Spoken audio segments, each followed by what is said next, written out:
आता पाहूयात बातम्या विस्तारानं। गेल्या आठवड्यामध्ये मुंबईत उष्णतेमुळे नागरिक काही प्रमाणात हैराण झाले होते, पण पुन्हा मुंबईमध्ये थंडी परतल्यानं वातावरणामध्ये गारवा निर्माण झालाय।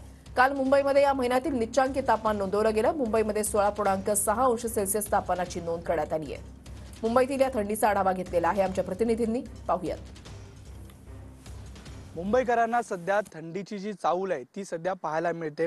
खरं तर पश्चिम महाराष्ट्र ठिकठिकाणी कोकणचा किनारपट्टी असू दे किंवा पश्चिम महाराष्ट्रात थंडीची चाहुल ही मोठ्या प्रमाणात होती, मात्र आता मुंबईकरांना सुद्धा थंडी अनुभवता येत असलेली आपल्याला पाहायला मिळते। खरं तर गेल्याच आठवड्यात आपण बघितलं की शहरातील अनेक भाग हा कोरड्या उष्णतेने त्रस्त होता आणि त्यामुळे थंडीमुळे आता कुठेतरी दिलासा मिळत असलेला आपल्याला पाहायला मिळते। गेल्या रविवारी म्हणजे 4 फेब्रुवारी रोजी तापमानाने जो टप्पा आहे तो 36 अंश डिग्री सेल्सिअस पेक्षा जास्त होता। त्यामुळे उष्णता जी होती ती अधिकची होती आणि आता थंडी पडल्यामुळे कुठेतरी मुंबईकरांना सुद्धा उकाड्यापासून दिलासा मिळत असलेला आपल्याला पाहायला मिळते। काल IMDच्या सांताक्रूज वेधशाळेचे किमान तापमान 16.7 अंश सेल्सिअस इतके होते।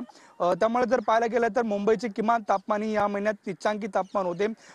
थंडीचे कारण महत्त्वाचे म्हणजे उत्तरेकडे वारे वाहत आहेत आणि उत्तरेकडील या वाऱ्यामुळे त्याचा प्रभाव आता मुंबईवरती सुद्धा पडत असल्यामुळे कुठेतरी आता मुंबईकरांना सुद्धा पुन्हा एकदा थंडीची जी चाहूल आहे ती अनुभवता येत असलेली आपल्याला पाहायला मिळते।